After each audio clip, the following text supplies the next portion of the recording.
enjoy the conversation as well. Thank you so much for joining us once again.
Good afternoon. May I have your attention, please? I'm now delighted to announce this lunchtime discussion, which for me is something very dear and personal, something that ORF has been working on for very long, and we continue to invest in building a robust partnership with one of India's oldest friends, Russia. In fact, just so that everyone knows, a day before Raisina, in fact, on the opening day of Raisina, we hosted 3 important discussions, bilateral discussions at the Jahangir Hall. Very rich, very productive, and gives us ideas on how to take this forward. But without further ado, for all of you out there, we are bringing this discussion into the open. Let me invite to discuss this essential bilateral, why India and Russia matter to each other and to the world, Ambassador D.B. Venkatesh Verma, Ambassador Pankaj Saran, Dr. Fyodor Vaitulowski, Dr. Ivan Timofeev, and Tatiana Kukareva. Can you please join me on stage, and please join me in applauding their presence here. Can I invite the moderator, Shruti Pandalia, to take charge and lead these discussions?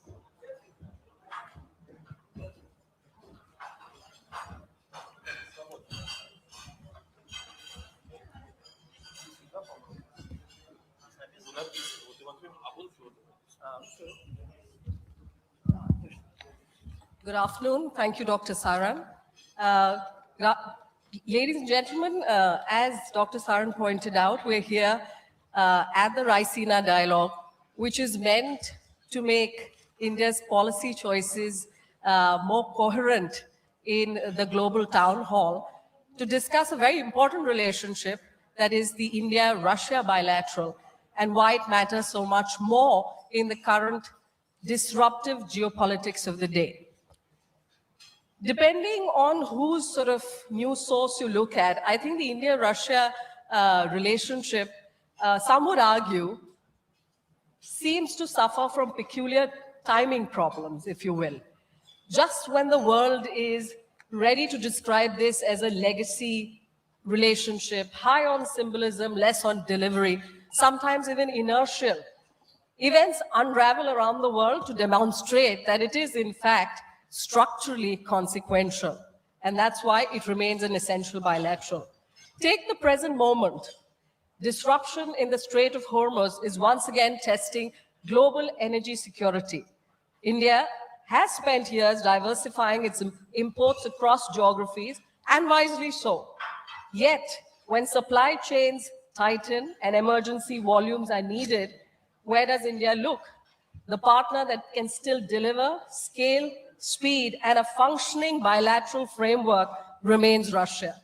That is not nostalgia, ladies and gentlemen. It is a structural reality. We have a fantastic panel here today to not just reflect on this crisis management aspect of the bilateral relationship, but to actually talk about what comes next. The India-Russia relationship has been quietly evolving.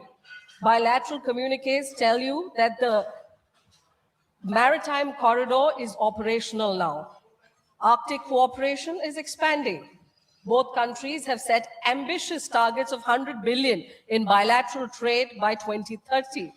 Meanwhile, platforms like the BRICS, there is a shared attempt to position themselves less as geopolitical theater and more of arenas which are engines of diversified global growth. So the real question for this panel is not whether India and Russia still matter to each other. They clearly do. The question really is whether this relationship can evolve fast enough beyond defense hardware and discounted hydrocarbons to build something which is far more ambitious. Technology partnerships, resilient supply chains, and green energy pathways that serve not only Moscow and Delhi, but also to the global south, which both of these countries aspire to represent. We benefit from having practitioners with rich experience managing India-Russia equities here today. So let me start with them. The concept of strategic autonomy has often been linked, especially as an organizing principle in India's foreign policy, in relationship with India's relationship with Russia. I'd like to go to Ambassador Verma, who has argued that strategic autonomy, when we think about India's organizing principles of foreign policy, actually has a very clear economic dimension. And you, sir, identified two vulnerabilities for India: exposure to Western technology supply chains and restrictions on concessional Russian crude. It would appear in interpretation for many of us here that there is an inherent tension within this framework. Russia at once appears both as an enabler of India's strategic autonomy and its choices, and as a potential source of its vulnerability. So when we talk about this panel, how and where does the India-Russia relationship currently strengthen India's strategic resilience? And where might it already be approaching the kind of dependency that strategic autonomy is meant to avoid? Yeah, thank you, Shruti, and good afternoon. Samir Saran mentioned that the India-Russia relationship is an essential relationship, and I think that's a good phrase. The essentiality for each other, I think, is well proven over a period of time. And you asked me, how do we relate to our conception of strategic autonomy and what does Russia play in it? What role does Russia play in it? So may I request you to speak a little louder, sir? Yeah. So, the India-Russia relationship traditionally has stood on, I think, 4 or 5 pillars. One is strategic convergence, geopolitically. We've rarely had areas of conflict where there's a direct conflict between India and Russia. Secondly, I think both countries have seen merit for themselves in the rise of the other. This, I think, needs to be mentioned. There was one very senior guest yesterday at Raisina who mentioned that India's rise would not be seen in the same rise as China. China was let go, but India will not let go. I mean, that's the sense of the comment that was made. I don't think any Russian person or leader has ever said that about India. The third is that the leaderships of both countries have traditionally invested a lot in the relationship. President Putin's visit last December and Prime Minister Modi commitment to the relationship is a good example. The last is the popular sentiment that has accompanied the relationship over several decades. And this combination, I think, is really repeated elsewhere. But, we are not counting on legacy. I think it's wrong to dismiss the India-Russia relationship as a legacy relationship. It has to be constantly renewed for every stage, every era, every age. And obviously, this is an age of conflict. Resilient supply chains are important. But resilient supply chains don't apply only to critical minerals, which is often discussed in other parts of this conference. Resilient supply chains also involves energy supplies.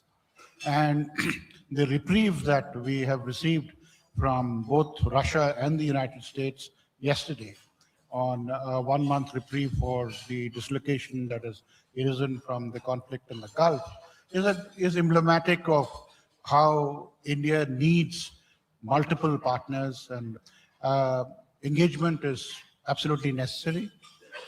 Mutual dependency is inevitable, but vulnerability is something that we need to watch out for. And strategic autonomy is not cutting yourself off. Strategic autonomy is engaging as widely and as deeply as possible, while it's at the same time entrusting your critical and national interests to they're not being vulnerable to external pressure. There are very few instances where Russia has exerted external pressure on India's interests. That has been the historic record. And we hope that it will continue in the future. And there is a reason why Russia has not done that. I would ascribe 2 reasons for that.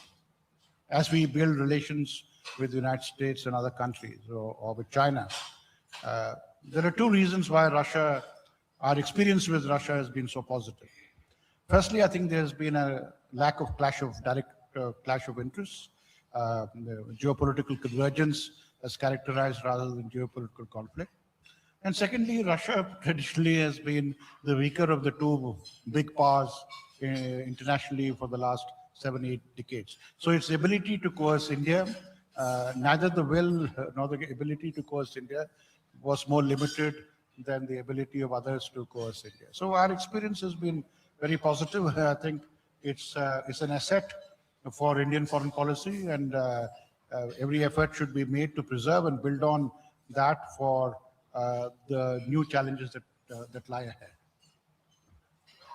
Ambassador Saran, if I may come to you, you've also linked the idea of equities that India has with Russia in the framework of strategic autonomy. But you've argued that India must give Russia meaningful options in Asia, and that allowing Moscow to drift entirely into Beijing's orbit would be a strategic failure for New Delhi. That frames India's strategic autonomy as an active instrument, not a hedge. But given that China's share of Russian imports continues to rise, the challenge seems fairly clear.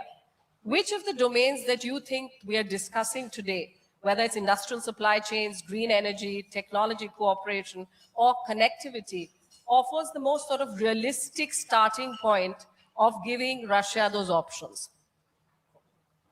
Ambassador Saran. Sorry, there's some sound issue. We're not able to hear you very well.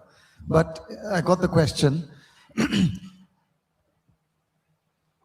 When you talk about option, you have reduced it to bread and butter issues.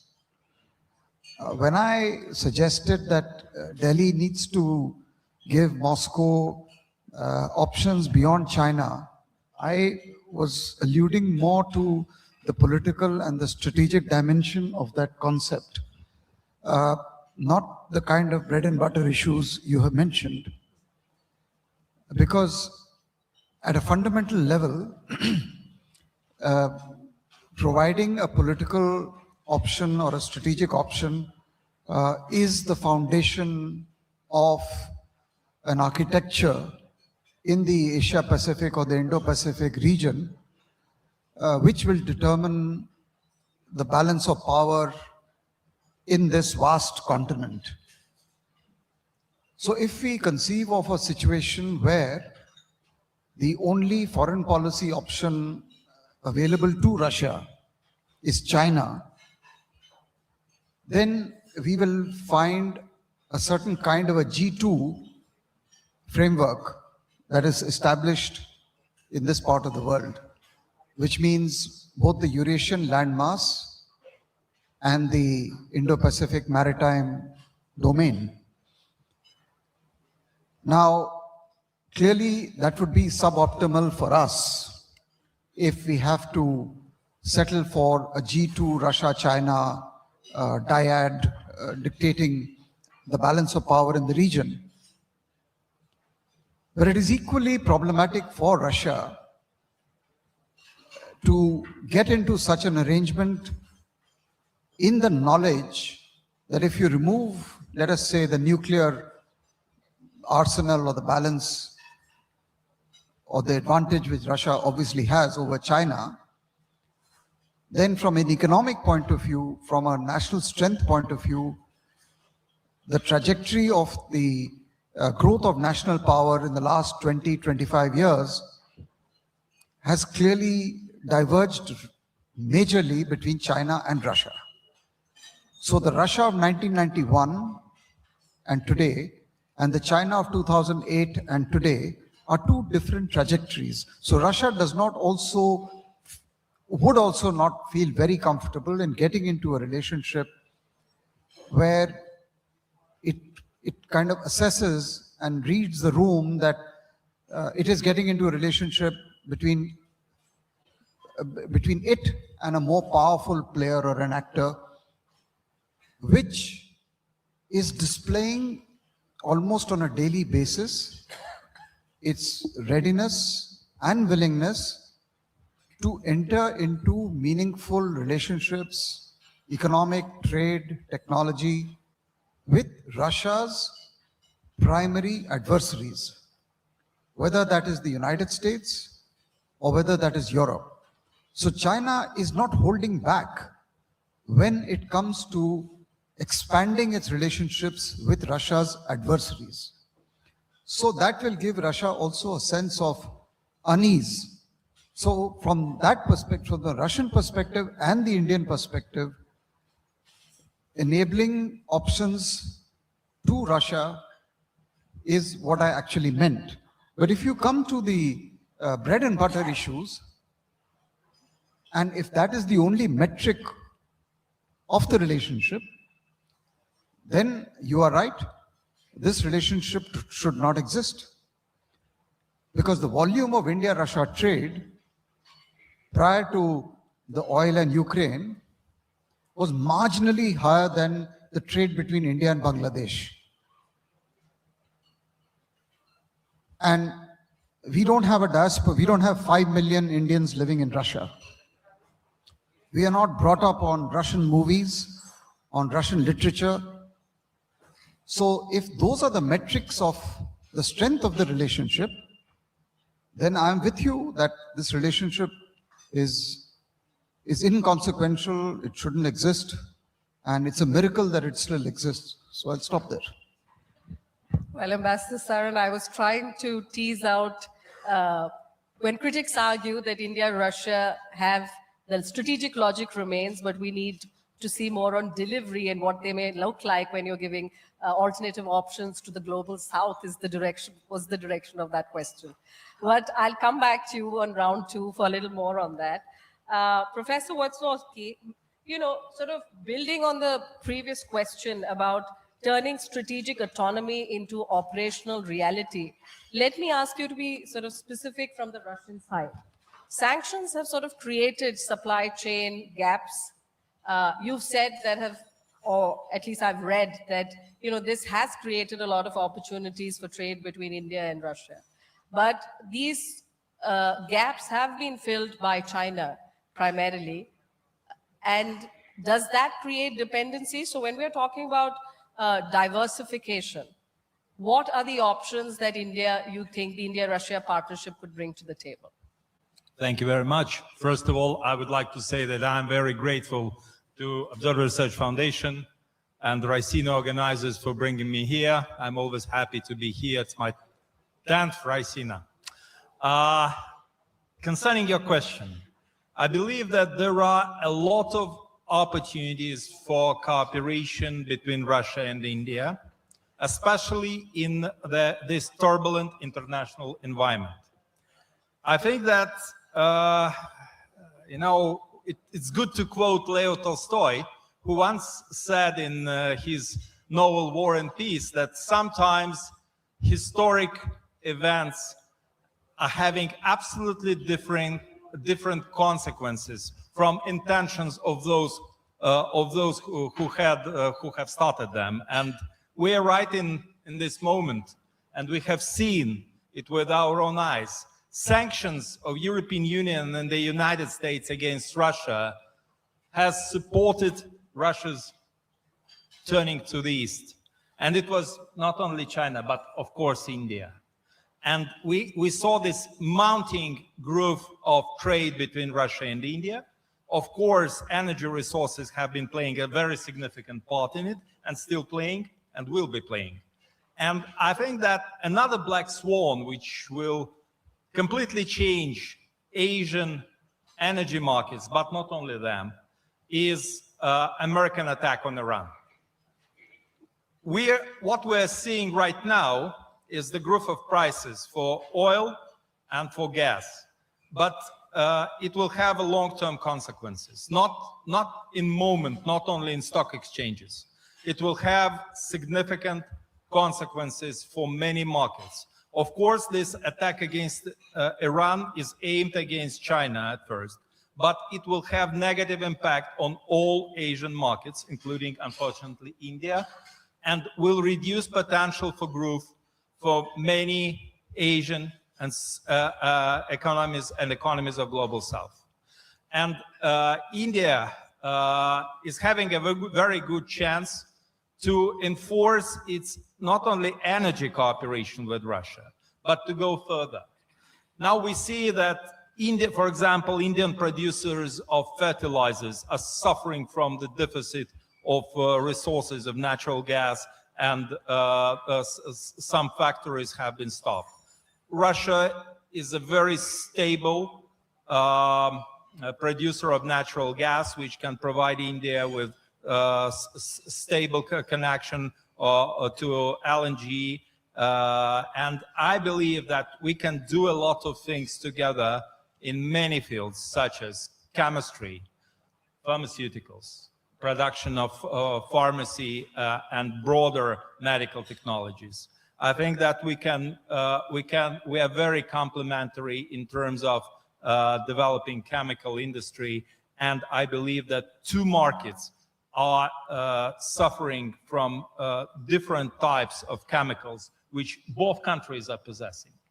There are other fields where I believe India and Russia can be very helpful to each other, not only supply of fertilizers, but common production of fertilizers, because both countries are self-sufficient agricultural countries, and which are producing agricultural goods not only for themselves, but also for exports. And this field, especially agricultural technologies and water cleaning technologies and rational usage of water technologies will be also a very productive field of cooperation, together with smart grid technologies, which Russia is possessing, together with atomic energy, and we have Kudam Kulan project, which is developing very good. So we have a lot of fields, and Russia, of course, is cooperating with China, and I cannot name any other stimulation of Russia-China cooperation like previous American administration did. But we're in the situation when Donald Trump and his administration, they didn't like the game at all, so they flipped the chessboard, and the new game is starting right now. Right. Dr. Ivan Timofey, Professor Fyodor talked about the volatility brought into the energy market space. Often the trade between India and Russia has expanded, and like he rightly mentioned, it has been heavily skewed towards Russian energy exports. He mentioned a few viable alternatives, but what structural changes are required to create a more balanced trade and high value sort of industrial cooperation, which will be forward looking for the relationship? Thank you very much, Chair, for these crucial questions. Indeed, there is a skew in the statistics and there is a trade imbalance in our relations. However, I do not think that it's a crucial problem. It has advantages for this skew is determined by the increased supplies of Russian oil to India's market. So in a sense, Russia is a factor of India's modernization. India can buy cheaper oil, so the expenditures are cheaper and the modernization efforts are more effective. There are efforts from the US side to preclude our cooperation, to preclude us from this cooperation via tariffs and sanctions. Still, the volumes of our mutual energy trade is quite high, and due to the war against Iran, these volumes may be even higher. For the deficit on the oil market is a real perspective. So Russia here can play a crucial role to hedge these energy risks for India and for the rest of the world. One other issue to better structure our mutual trade is to further promote financial relations between our country. A great deal has been done already, both by India's and Russian financial authorities and banks. We have a success story of Sberbank here in India, and now the transactions are much easier in comparison with, for instance, 2022, 2023. However, in my ideal world, I should have opportunities to buy rupees in Moscow easily, or to come to Delhi and use my Mir card, or you guys come to Moscow and use your credit cards immediately, right? So as Thomas Hobbes used to say in 17th century, finance is the blood of economy. So we need this, the refreshment of this blood in our relations. Another structural effort could imply the increase of India's goods on the Russian market. So this potential is still underdeveloped.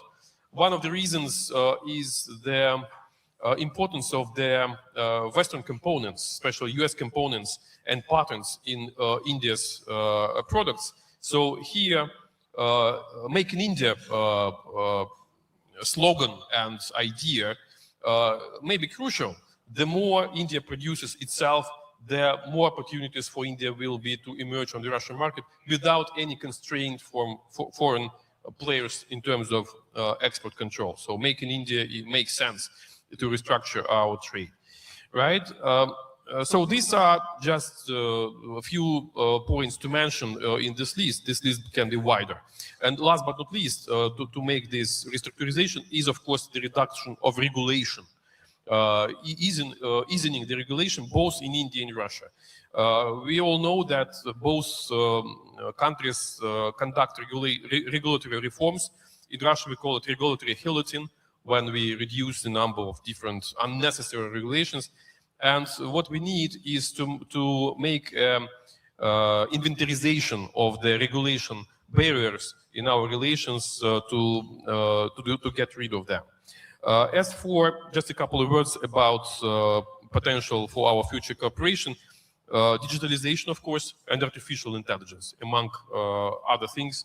I would subscribe to what Fedor said about space and biotech, etc. But digitalization seems to be critical due to the functional products both in India and Russia. Thanks. Right. Thank you. Tanya, I come to you. And you know, the common thread to a lot of the conversation that has happened in the first round of discussions is on both mutual perceptions and global perceptions on our engagement and sort of the inherent tensions therein. And that ties into the idea that public perceptions in the India-Russia relationship always lag behind policy realities. So from a journalistic lens, if you will, what aspects of the evolution of the partnership remain poorly understood in the public square? Well, thank you, Shruti. That's an excellent question. And I think this is, exactly the problem, that from a narrative standpoint, we still operate within kind of a Cold War rulebook. There's clear adversaries, clear villains, oversimplification of basically everything. And it happens for a very simple reason. This is a very familiar kind of territory for the media. It doesn't require explanations. The less context to the issue, the easier it is to convey, and the better it actually sells. So, and this is where I believe that media responsibility comes in, because if we want to, first of all, be taken seriously, this whole relationship is about, it has been about diversification. The whole BRICS concept was built on the idea that we can maintain, strategic relations across geopolitical divides.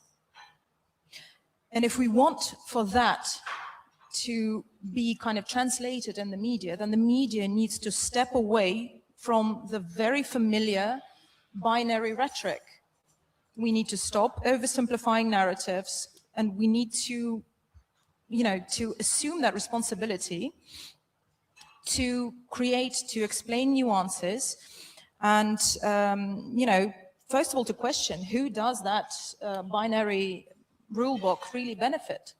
If we want it to benefit us, meaning, Russia, India, and even China, might I say, that scary word to alter, we need to stick to the diversity of narrative as well, which is actually what we've enjoyed right here at Raisina immensely, because we see the diversity of opinion. Unfortunately, the media so far is choosing the simple road. I think that speaks to ecosystems and also the era of technology and disinformation and actors who perpetuate that. Let me go back to Ambassador Verma. The guidelines for this session use the word activate very deliberately in the framing of the questions. Now, India may have the supply chain capacity, if we get down into brass tacks, that Russia needs. But activation perhaps would require Indian firms to accept the reputational and legal risks of secondary sanctions. So the question then really to you, sir, is that how can India structure supply chain engagement with Russia in a way that protects these firms from sanction exposure while still maintaining or being allowed to be seen as meeting Russia's strategic needs? I think Professor Fyodor mentioned a template on from the pharmaceutical sector. Are there examples like this, especially in terms of industries that could be scaled? Yeah, while we have strong engagement with Russia, but the engagement is located in a real world, which is, of course, has to be seen through the prism of the current geopolitical conflict that is now all prevalent. We've had a legacy relationship, but each time India-Russia relationship has to be reinvented. There have to be new drivers. The drivers I would mention are energy. Russia has lost the European market. It has saturated the Chinese market. They are most welcome to come to India. Russia has had an eastern pivot. They should look at a southern pivot. The southern pivot has to be intermediated through our engagement with the United States. I think the United States does need to take a call on whether it would allow, and it sees its own benefit for India to access the global energy markets for its own growth. If the United States feels it's in its own interest, I think it would ease the burden of the geopolitical conflict, the sort of taxation that comes, additional costs that come on India importing energy resources. And we've seen the latest example of what is happening in the Persian Gulf. And I must say, we've had some good conversations with the United States on this. So it's not a one-off thing, just what we do between India and Russia. Commodities, I think the resilient supply chains can be built elsewhere. Those are not exclusive. We need to build resilient supply chains for. We need to also have an investment in the sustainability of the Russian economy, into high tech, into trading, into connectivity, into demography. I mean, that's a new thing that has come up. You see, fundamentally, it all boils down to how is it that India can position and leverage its position in this conflict-ridden world? With Russia, we have great equities. We are building great equities with the United States. We would like necessary leverage with China. And we have good equities that we have built up with the European Union. The task of Indian diplomacy is to get the best and the most optimal output out of these sometimes conflicting factors. Let me mention Ukraine. I think the sooner the Ukraine conflict comes to an end through a negotiated settlement, the burden that the geopolitical consequences of the Ukraine conflict, more broadly defined, both on the India-Russia relationship, on the India-EU relationship, and on the India-US relationship, will come down, and I think it will be a positive factor for India as well. Thank you. Ambassador Saran, picking up from where Ambassador Verma left, that, this session calls for a joint roadmap, but till the geopolitical consequences play through, can we expect that joint roadmap to go through? I say this specifically on the fact that India and Russia already have a long-term sort of nuclear cooperation going. They both have net zero targets, 2070 for India, 2060 for Russia. So if we talk about a credible sort of India-Russia energy partnership, how do we go about imagining this or realizing this? And what are the institutional mechanisms that would then in turn take that political commitment and realize it into real projects? So you're talking about a roadmap in general or just about energy? Sir, you can take both of them. So we have a roadmap. I think there's no dearth of roadmaps as far as India and Russia are concerned. Many elements of those roadmaps have fructified and are concrete, as has already been mentioned, and they're in existence. some of the roadmaps have not been, some of the elements have not been implemented. Now, energy was believed to be a very promising area of cooperation, which is why about 8-10 years ago, India made major investments with Russian consent in purchasing stakes in oil fields and other assets in Russia, in Siberia, in the Far East, and all that. And then, of course, we are importing now from Russia. So energy will, in my opinion, always remain an area of cooperation between India and Russia. And I think we have to take a medium to long-term view. Obviously, today, the realities of the world, as Venkat has said, are such that there are more obstacles to this cooperation than possibilities.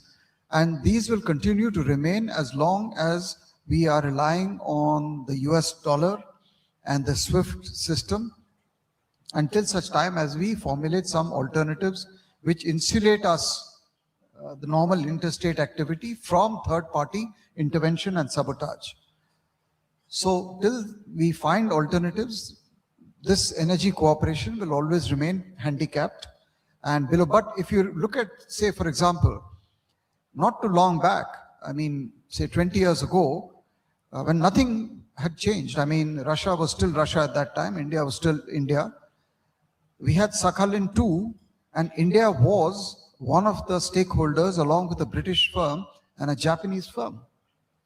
And that was a perfectly acceptable model for the entire world. So it's not as if what we are trying to do or thinking of is something which is diabolically illegal or dangerous for global stability.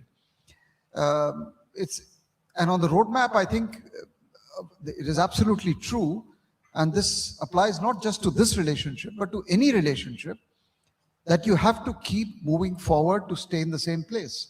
So if the relationship was driven by certain factors 10, 20 years ago, it doesn't mean that I remain constant. I have to reinvent, I have to look at newer areas, and that is particularly important for a country like India, which has its own ambitious plans for the future, and which has changed much more in the last 10 years than it has in the last 25 years. And it will continue to change even more in the next 10 years than it has in the last 20, 30 years.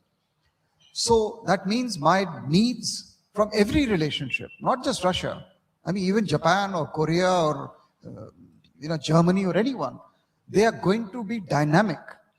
And that is the challenge. The question is whether the Russian system, state, economy can also show similar adaptability to these changing needs.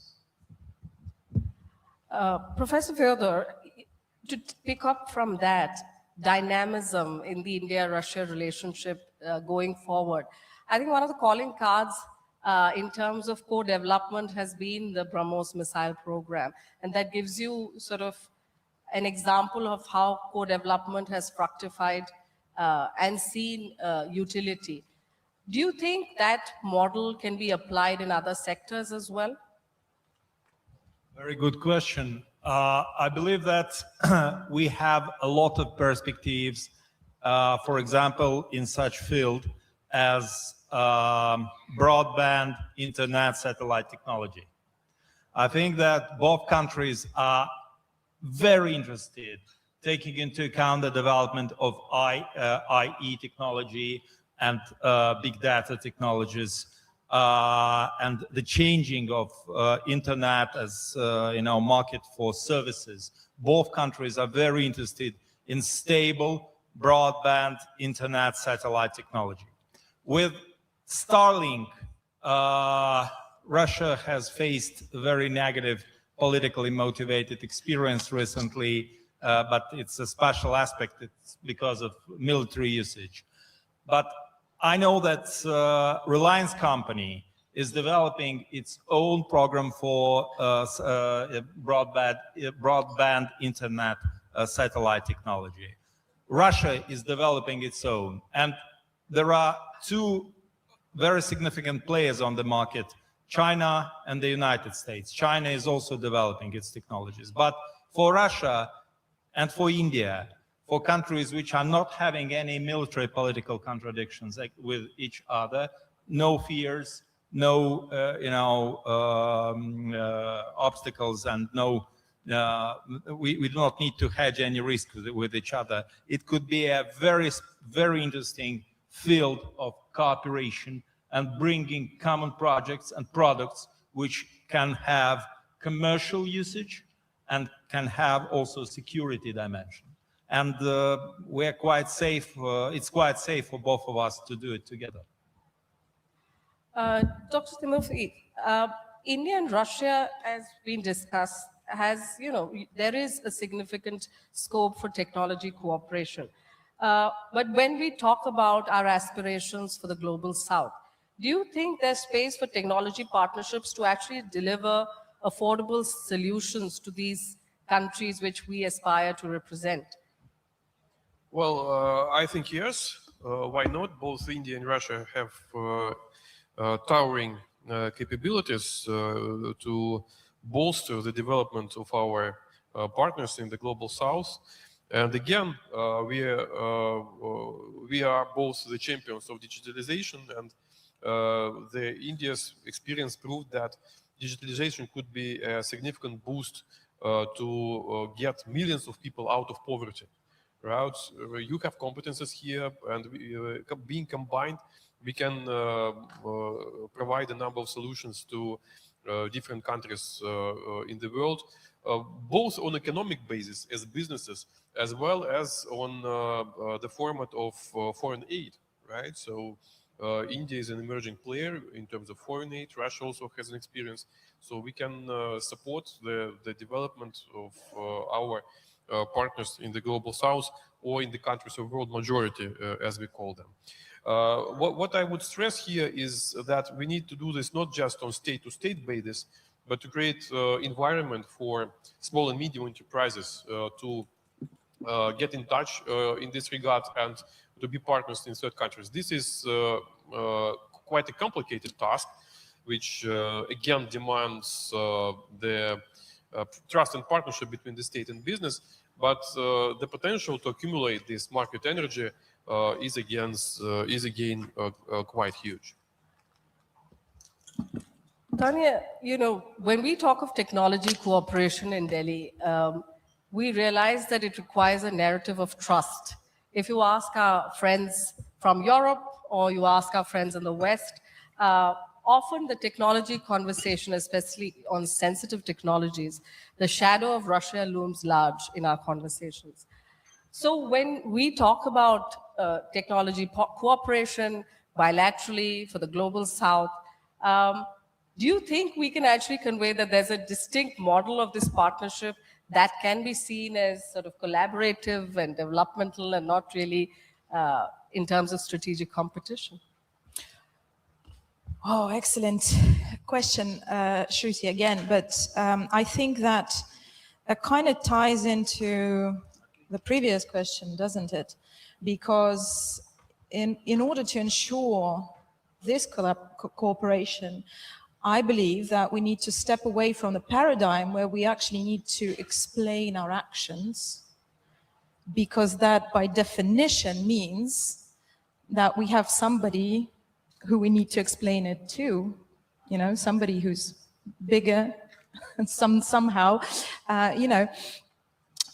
this is where, again, narratives are just so important and so representative, because, for instance, to take a very simple example, yesterday in the evening panel on the Middle East situation, when asked about Russian gas, Mr. Benedikt Franke said that Europe is not looking to replace one dependency with another, when in fact, they actually already have. It's just that now they're dependent on the US massively in terms of energy supplies. But again, when we operate in this binary logic, with someone being good and someone being bad, then the dependency on the US cannot, by definition, be anything but good. So it's no longer dependency, is it? And if, again, we're looking, Dr. Jaishankar said today, multipolarity is here to stay. And if we want it to be here to stay, we need to walk the talk. And if we want to walk the talk, then we need to, again, step aside from this rhetoric where we need to explain, otherwise we'll be scolded. All right. I hope we've given you enough food for thought in this lunch session at Raisina. I have a set of closing round of questions, but I think it would be unfair for me to not open up the panel to questions from the audience. We have some time here, but I'll request all of you who want to raise a question to keep it short. We don't need observations. Precise questions would be very welcome.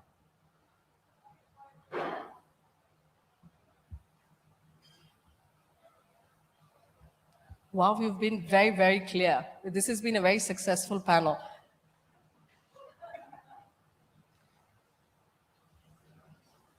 Is there a question from the floor? Professor. Could we have the mic here, please?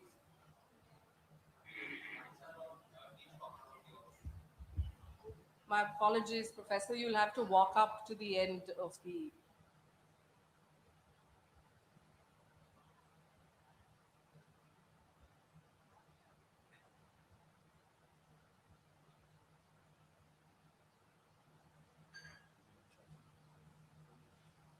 Hello?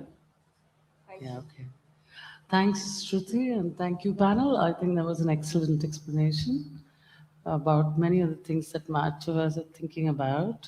But there's one question, which is, do you think geopolitics now has triumphed over geoeconomics?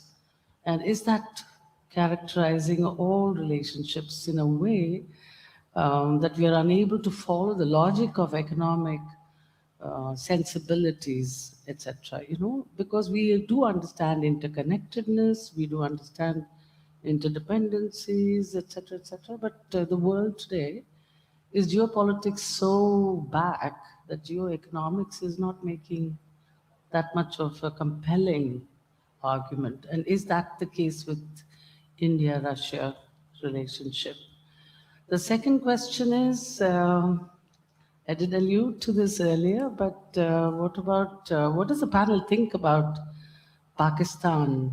India is a good point for Russia. We have familiar ground. We like the idea. We will work with this idea. But do we really know what Pakistan-Russia relations are like? And I'd like to hear from this panel. Thank you. Thank you, Professor. Are there any more questions before I take it to the panel? Could you introduce yourself and please ask the question?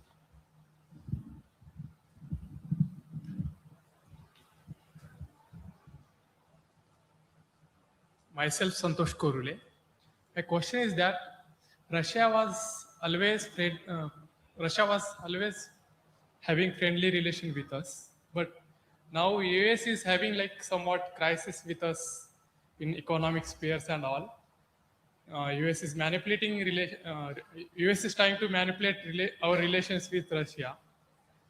What are the ways to make our stronger relation with Russia without hurting US? All right. Any more from the floor? All right. Do you want to start, Professor? And then we'll go down the panel. Oh, good. Does geopolitics trump geoeconomics? I will try to make it short because it's $1 million question for economic and political science theory. I think that we have faced several times during last decade examples when geopolitics have been beating economic interdependence. We have seen it between Russia and the European Union. We used to have $400 billion in our trade turnover with the EU in 2014. Now we have less than 80. And the same thing is happening between China and the United States. On the one hand, they're having this economic interdependence, but it's obvious for both countries the counterpartner is becoming much more perceived as a threat, as a challenge, or whatever. So I believe that for good economic, stable economic relation, you need to have first political ties and political understanding. And I believe that between Russia and India, everything is clear. Both sides are interested, both sides are highly motivated towards cooperation. Concerning your question about Pakistan, I think that Russia is also having its economic and relations with Pakistan, but it cannot be comparable in any figures, in any forms with our relations with India. I think that during conflict between India and Pakistan, Prime Minister Narendra Modi himself did the best advertisement for S-400 system when he said that it helped to protect Indian territory better than anything else. Who can say about S-400 on Pakistani side? Just a couple of words about geoeconomy and geopolitics. Well, what we see in the current world is that geopolitics prevails, and politics prevails in general. One of the explanation is about the difference between a company, a market company, and a state. A state can survive even with a lack of money. So it's good when a state has money, but if it doesn't, it won't perish, right? When it comes to a business company, it perishes without income. So that's the difference. If a state considers something to be critical for its security, it will fight for it regardless of financial losses. So that's why geoeconomics is quite often failing to preclude geopolitical crisis. This is the reality we have. So Marx and Marxists seem to were wrong to overestimate the role of economy on politics. As for relations with Pakistan, again, this is a long topic, but what is crucial is that Russia has never exploited the contradictions between India and Pakistan, right? So we are the proponents of peaceful coexistence, and it has never been the case for us to exploit these problems. And as for India-US relations, well, India is a sovereign country. This is a sovereign right of India to establish relations with any economy. However, what we would strive for is for the respect from the US side of the sovereign right of Russia and India to make their bilateral trade and not to interfere into this trade with restrictions and sanctions. Ambassador Saran? Yeah, on the first thing I think today everything is geopolitics. I think there is no such thing really left as geoeconomics, especially after the failure of globalization and the realities of today's both fragmented and interdependent world. I think in every boardroom of every company today, political risk analysts are getting jobs, and therefore every economic, trade, technology decision is being tested against the geopolitics of that decision. So I think we're living in a world where there is no longer a fine distinction between economics or economic decisions and geopolitical decisions. That's the hard lesson which every boardroom is learning today. On the how can we improve relations with Russia without upsetting the United States, we're really trying very hard to do that and trying to put our best foot forward in front of the Americans and saying, you know, please let us have friendship with Russia. But in a more serious note, we have a historical record where we were perfectly okay and doing well with both the United States and Russia in the early 2000s, right up to the nuclear deal and beyond that. To the extent that this was an accepted facet and reality of Indian foreign policy. And this was not really a subject of discussion in Washington, because those were the days when Russia was a member of the G7, Russia was a partner of the NATO alliance or the partnership, some relationship they had with the NATO organization, etc., etc. So it's not as if this is not known to have happened, that we've had relationships with both sides. On the Pakistan-Russia relationship, I mean, yes, I mean, this is part of Russia's own kind of diversity of foreign policy, etc. But I think we know and we have conveyed to Russia what our red lines are.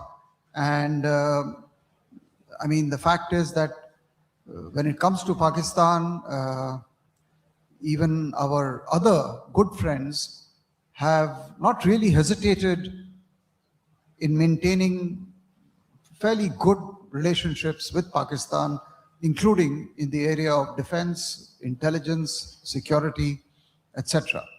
So this is a reality we just have to live with when it comes to Pakistan. Ambassador Verma? Yeah. Just to follow up on what Ambassador Pankaj Saran said, you see, it is in the interest of any country, including India, particularly a country like India, which is growing and has a growing global engagement, that there is no contradiction between geopolitics and geoeconomics. But that is easier said than done. In the real world, there will be some gaps. I think the task of Indian diplomacy is to reduce this gap as much as possible. To give you an example, we have concluded free trade agreements with a number of G7 countries, United States, EU, UK, we're doing it with Australia, with Canada.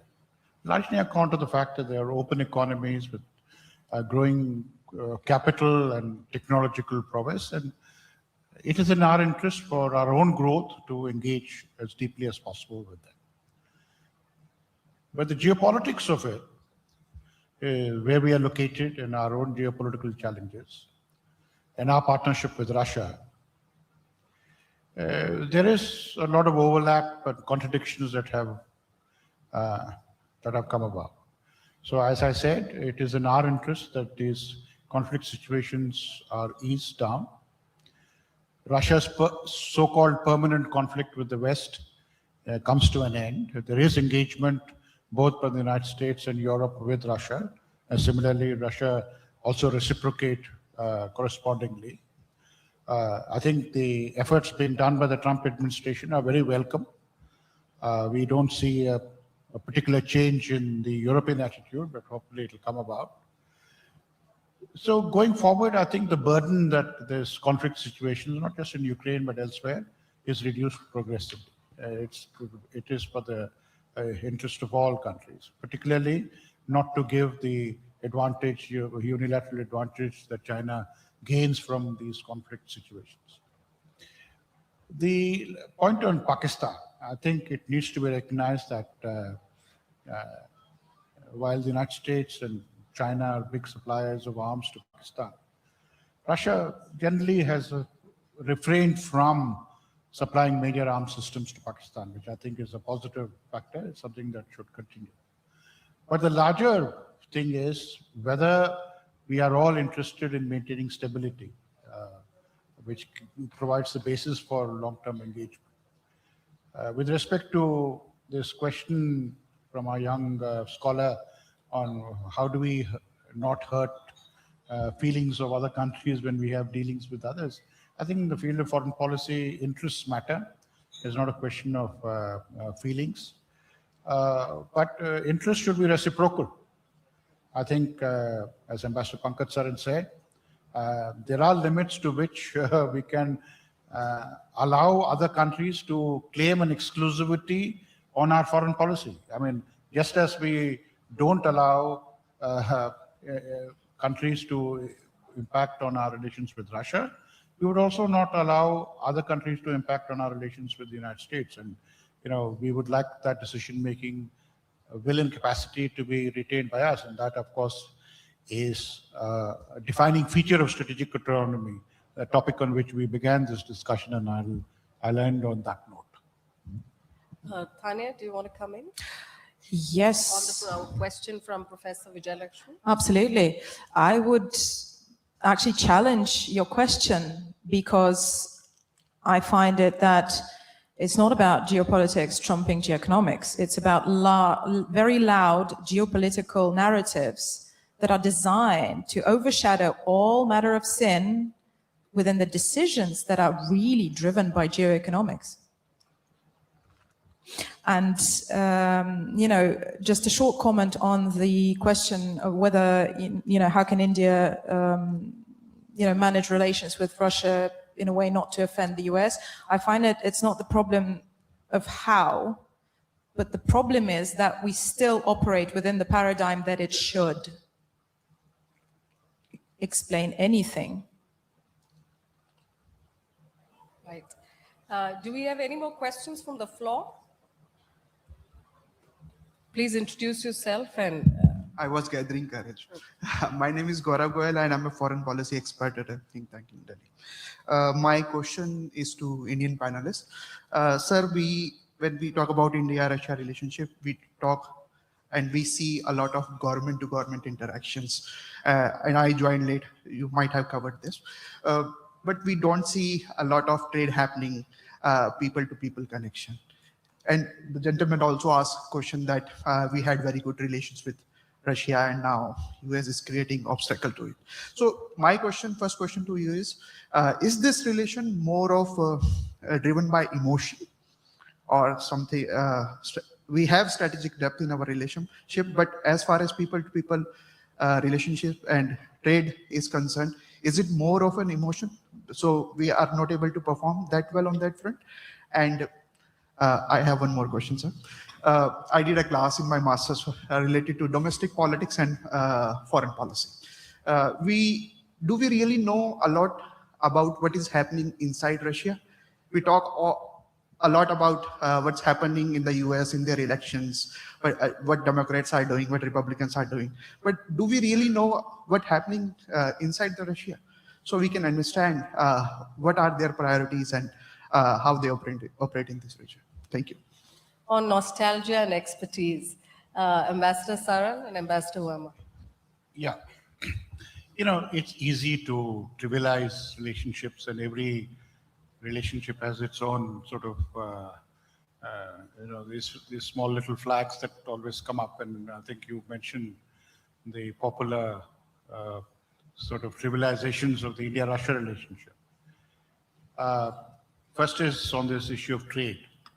It's true that you have to have a deep partnership. You need trade, but trade is not the only aspect of engagement. You can have very strong and vital relations with countries with respect to the fact that you don't trade very much. The compatibility between India and Russia is there, but they're two different economies, so to speak. One is commodity heavy, the other is market driven. And there are a lot of number of connectivity problems which have actually aggravated over a period of time, not just the lack of connectivity through Iran or through the sea routes, but there are now banking problems, there are problems of sanctions. As we engage more with the West, the problems the West that has with Russia is in a sense, put onto our basket. So, there are difficulties. But I think during President Putin's visit, both Prime Minister Modi and President Putin decided that a revitalization of the economic relationship is a priority. And that I think is a very positive step. But having said that, all this thing about feelings, what is there in the relationship. You will see Op Sindoor, the deciding factor in the Indian response to the Pakistani air attacks was the presence and operationalization of the S-400 weapon system. That clearly decided the matter. So I don't think there's any trivialization of the relationship on that account. On what do we know about Russia? Yeah, we know a lot about Russia, basically through Western eyes, because the press coverage in India is mostly through what the three Western agencies cover on Russia. Unfortunately, that is so. We have very few of our media bodies, groups are present in Russia. I think it's good to go and see for yourself. But we should not go by other people's perceptions. I think we should form our own perceptions of each other. And that applies to Russia as well, with respect to India. If I can just add to that reply on the emotions part, it's a common refrain that there is nothing in the relationship except emotions. But actually, I'd say the same about our relations with the United Kingdom, except that the emotions on the other side of the ledger. But history is for real. I mean, we have a certain set of emotions when it comes to interacting with the UK and the British, but we have another set of emotions when it comes to interacting with the Russians. So emotions is a factor, but to reduce the relationship to this one single causative factor is, I would say, completely inappropriate. And yes, it is true, we do not have the kind of exchanges that we have with some of our other friends between India and Russia. And I think that's a shame on us. I mean, Russia is our neighbor. Till 70, 80 years ago, we probably had a common border with Russia. And if we do not have these kind of exchanges, then we are not living up to the responsibilities to our people. That as an Indian, your first order of business should be to be aware of what's around you before you fly 10, 20 hours away. So it's not a good thing that we do not have the kind of exchanges that we should have. On the knowledge question, I agree, we don't know much about Russia, but how much do you actually know about how the United States works? Except through Hollywood films. Or how much do you know about what's happening inside China? Or what's happening inside Europe? Or what's happening inside Iran? So this lack of knowledge, because an Indian asked this question, is something we have to really introspect. Do we actually know the world we live in? How much do we know about what's happening in the Maldives? I mean, So this is a basic problem that we face as Indian scholars, as Indian intellectuals, as the Indian elite. Is the only part of the world that we ought to know the West? Is that the world? So that is a proposition which cannot be acceptable. Any more questions from the floor? I can see one hand. Please. And I'll come to final question. Yeah, this is Yeshi Seli. I work for a magazine called Business India. One question for the Indian panelists. We are hosting the BRICS summit this year. What are the challenges, or are there any challenges likely considering the conflicts that are happening right now? All right.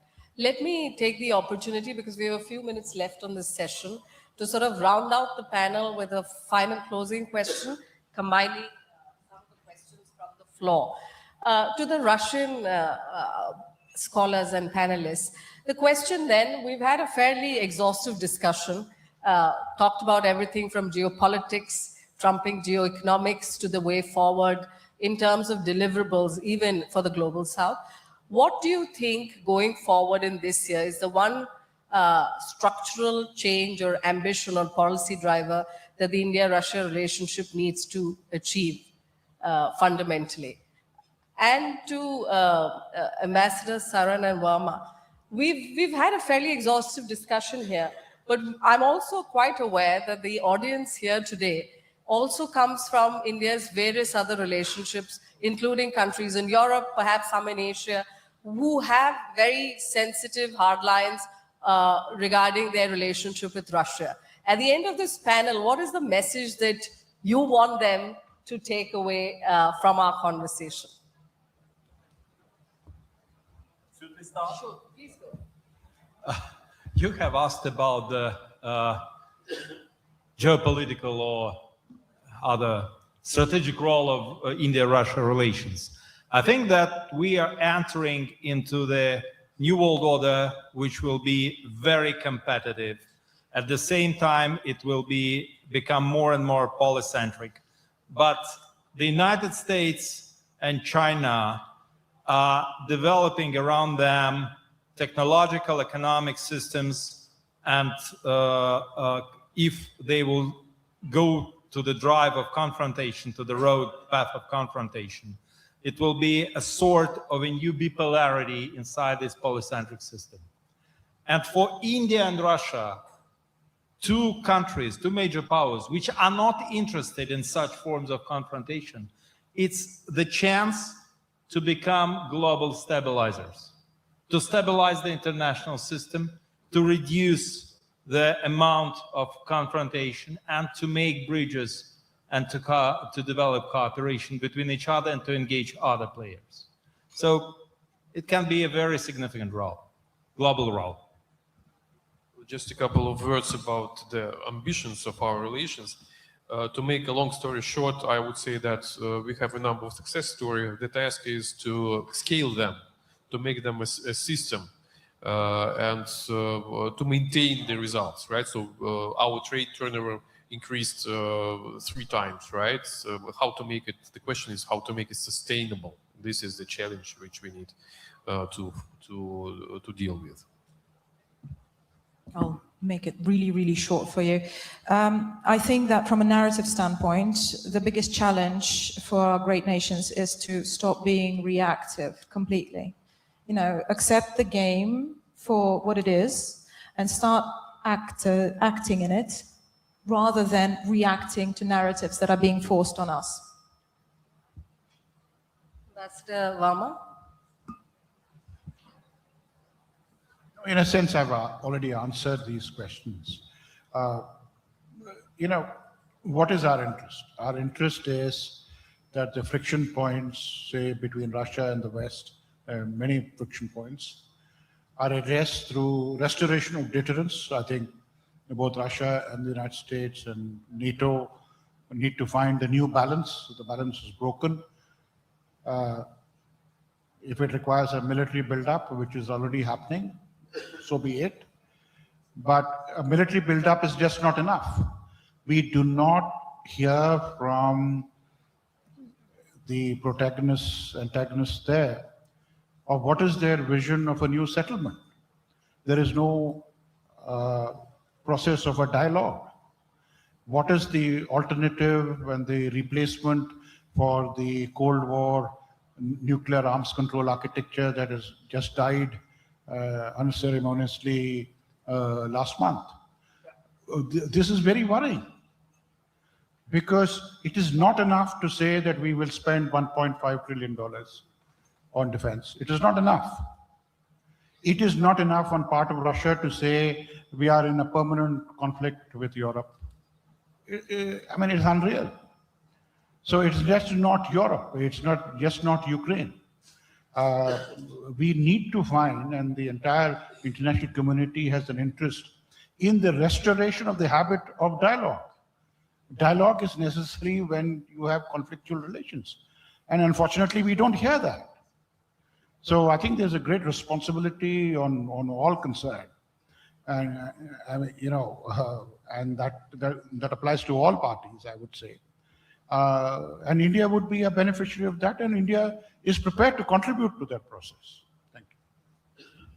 So on your specific, what message should the non-Russian world take away from this discussion? I would only say that, you know, try to wrap your head around the fact that this is India. I mean, you know, this is the way we are, this is the way we were for the last 70 years, and this is probably the way we are going to be in the future, which is that we actually do believe that the world is a family, and that it's okay to have friendships which go beyond the West, and that there is a world which exists beyond the West. And India will continue to interact with that world also, just as you did at some very recent stage in your historical evolution. So it's not something which is abnormal or which is something so impossible to understand. Take India as it is. It will have friendships, and these friendships will have different weightages. In some cases, the friendships will have a certain characteristic. In some cases, it will have some other characteristic. But for the non-Russian world to tell us what we've heard in the 1940s and 50s is actually quite unrealistic, that, you know, you choose, it's either us or them. So that if that is going to be the basis of the Western perception of India, then I can see a glass ceiling in that relationship. But if there is an acceptance of an Indian persona, an Indian genetic code, an Indian strategic culture, and it is not seen as hostile, but there is a great, and I hope the Raisina dialogue helps in increasing that kind of an understanding about India, then the purpose is served. But if it still does not help us to communicate with the Western world or the non-Russian world, then obviously we have failed. Well, so does anyone want to take the BRICS question before do you want to take the BRICS question? You know, India is hosting the BRICS country and BRICS summit, and we have a responsibility. It's a shared responsibility. You know, all countries that are member states of BRICS have a stake in the success of the BRICS process. I agree that it's a complicated situation, but it's not specifically an India-Russia relationship situation. I mean, it involves other BRICS countries as well. Now, what can BRICS contribute to? I think BRICS can contribute to the lowering of tension, a changing of the confrontational situation, that nature of the international engagement that so characterizes international relations today.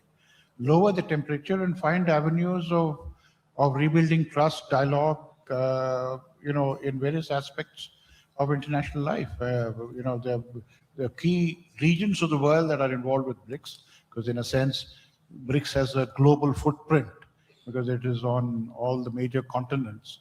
So we do hope, and I think under Prime Minister Modi's leadership, India will try to make a difference to the very fraught international situation that we are now confronted with when we host, when Prime Minister Modi hosts the BRICS summit later this year. All right, ladies and gentlemen, you would agree that we've had a very, very rich discussion. I'll request you to please have a round of applause for our panelists. The India-Russia relationship is continuing and evolving, and hopefully we've convinced you why it matters. Thank you, and have a good rest of the Raisina dialogue.